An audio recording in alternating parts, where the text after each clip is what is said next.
Welcome here, ladies and gentlemen, to SimNews.TV. Joining me is the race winner from the first round of the R-Factor qualifiers for World's Fastest Gamer, Rudy Van Buren. Rudy, first things first, congratulations on your victory.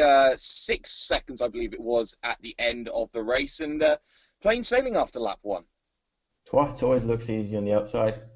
But yeah, it was a good race. I could just explore my own pace, do my own thing. Didn't get attacked from behind, and just extend the gap lap by lap by lap by staying consistent and getting the very important win. Yeah, a very important win, especially in the outlook of the World's Fastest Gamer qualifiers for you, because effectively you book your place into the final race in about 3 weeks' time. So in one sense, you know, the pressure's off of you. You don't have to race again until the final race of the season. But by the same point, do you feel that now you've got to practice for 3 weeks on one track? How does the motivation work when you're probably more used to a week-to-week base of driving? Well, the pressure's off and the pressure's on at the same time. I was very happy to qualify yesterday, obviously. Like I said in the interview yesterday as well, I was lucky to be in the top 20 with the time I had to do it. And the race obviously evolved in a way that, well, everyone would like it, textbook. But now the pressure is on in a different way. We got to do it in 3 weeks' time. It's Silverstone National, 3-corner track or 4-corner track. It will be very, very close, and sometimes you can overdo it as well with practice. I would have liked to have a bit more practice for yesterday, but things popped up perfectly. It could be the other way around as well. You practice your head off, and it could still all go wrong. It's a bit of luck. Not forgetting that the people that will be in that final will be the 20 best of the best from at least R-Factor 2. So everything can happen there, and different pressure. Yeah, it definitely is when you've got such a big challenge on the line. I mean, you look at the drivers who are already up there. You've got the likes of Bono House, Gregor Hutu, Orion Mallet, and all the other 2 drivers as well, like Harry Jackson Co. So in terms of what you already see and what you already know as a challenge, is it more of a responsibility for you to try and push yourself forward after the first race that you've done to try and get up there with those sorts of names that have already qualified? Well, I guess everything you take part in, you want to do the best job you can. But one thing we should definitely not forget yesterday was just step 1. It was a first round, and nothing's won there. The task for the final is very big, way bigger than yesterday. Yeah, I think I'm up for it. I'm going to try my best. Then, if not, then it was not good enough. If it is, then well, we'll see. Well, that's way too far to look at it now. Only thing we can do now is prepare well, do the best job I can. If, like I said, if it's enough, it's enough. If not, then not.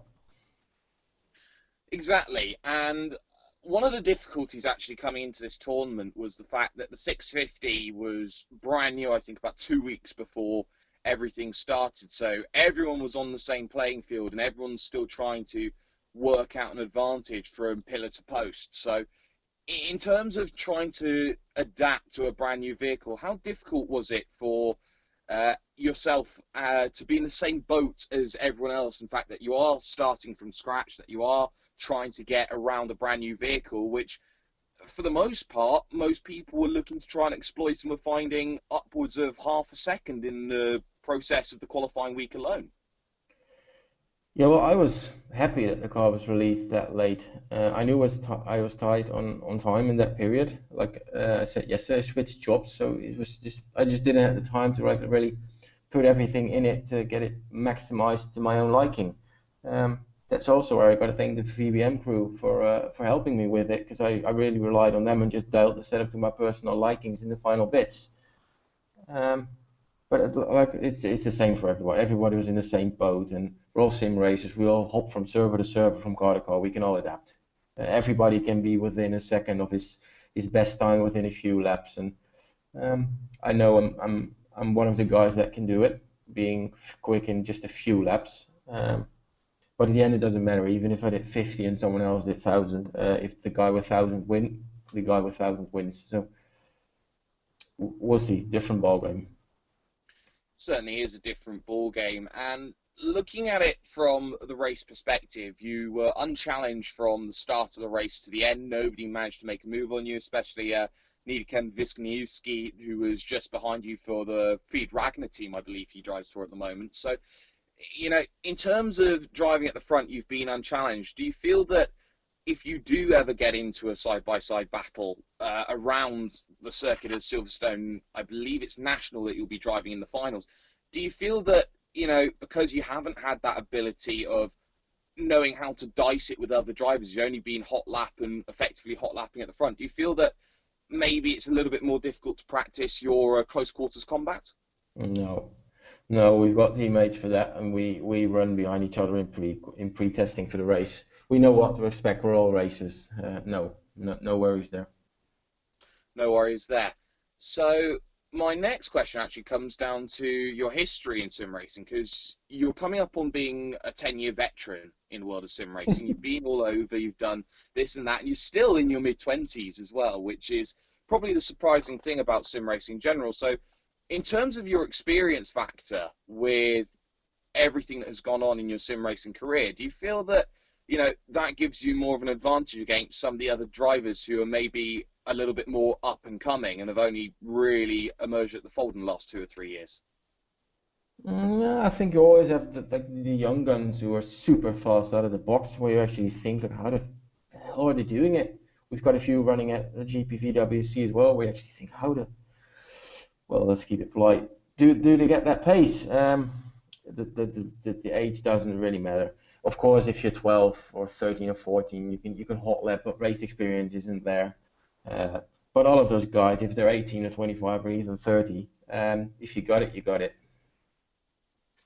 Certainly does seem that way from time to time. Of course, one of the things that was quite notable was, in fact, that you are part of this R-Factor base, and all the people from all the different sim racing communities were starting to jump in. We had a few iRacers there. People were trying to qualify in from Automobilista, and let's get some words out, different situations. So in terms of trying to understand what other people are thinking, is there a sort of element of, is there more pressure when drivers are coming in from elsewhere and think they're a hot shot, more rather than, say, if it was 20 drivers that you already knew from the R-Factor community? No, I think it's just the same challenge as always. The only thing you can do is practice for yourself and do the best job you can. And like I said before, if it's enough, it's enough. If not, then, well, try harder next time.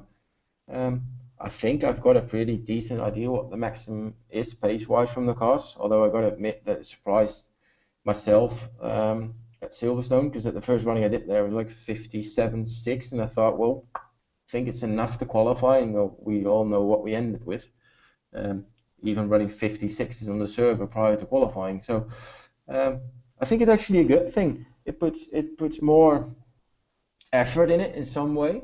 And you see times that you would normally maybe not see with less competition. So it's in my eyes, it's just a good thing. Let them all come in, try the R-Factor experience. We all got a personal preference for the different games, obviously. That mine's R-Factor, well, might benefit me, and somehow then I'm more used to it than the guys coming from iRacing and so on, because it's just a different feeling. But in the end, they'll get it. That's the same way all the way around. If there would be such a competition in iRacing and we would all jump in as R-Factor 2 guys, it would take us a bit longer, but in the end we will get there. It's all about determination and just putting the effort in. Yeah, it definitely is. And the fact that the hot lapping process went for an entire week, what sort of physical capabilities do you need to just continually crank out laps maybe for 4 hours, 5 hours, trying to find every thousandth of a second? That's a tough one for me, because I never do that. Whatever the competition is, within an hour I'll get, well, bored is the wrong word, but I'll get onto something different. I don't believe that practicing for that amount of hours straight works, because you just get into this dull moment. I think it's better to just split those 5 hours over 5 days than doing one day 5 hours. It's just not. Sometimes it's better just lay down whatever on the couch, think about it, and get your stuff dialed, and you actually go quicker next time you go out, instead of just getting stuck at a certain point after a few hours and getting frustrated and even making unnecessary setup changes. Certainly is. And looking towards that final that you're looking to gear up. You've got the likes of drivers that you may have raced with before coming in from the second and third races. You got the drivers who you had behind yourself, the likes of Atsy, Graham, Niederkem's there, and also Harry Ansali as well. Do you feel that, especially with the 5 wildcards, that in a situation where you can prepare and you can manage for those 10 drivers, 15, 14 drivers that you've been racing against in the opening round, do you feel that you put yourself in a situation where anyone can turn up in that round 4 and maybe it's a little bit more difficult to predict where you are compared to them? I think we can put one thing first, and that's that everybody that's going to qualify through the top 5 is fast and capable of winning the final. We've seen some guys yesterday running times prior to the qualifying that I took my hat off, but somehow they didn't get it nailed in qualifying, got stuck in traffic in the race and didn't do it. But I do expect those people to be there in the final. Whoever's going to win, it needs to be on their absolute A game. And who's going to be, we'll know in 3 weeks. Certainly is, and you were on your A game over on the Sunday night. So for you, before we let you get loose, is there any shout-out sponsors, anyone you'd like to thank after the victory that you had, and, well, who you have rooting for you to wish you good luck for in 3 weeks' time? Oh, enough sponsors. But the main part's just Football Motorsport and Storm Chargers. They're behind me from the last 1.5 years. They support me with everything. They get everything done. Not forgetting to mention Mike Pittman, the team manager. That's about it. I'll just nail them. Certainly have done, but a very, very good result in round number 1, and hopefully we'll see you up there in round number 4, technically the final as well. Rudy Van Buren joining us on SimNews.TV. Thank you.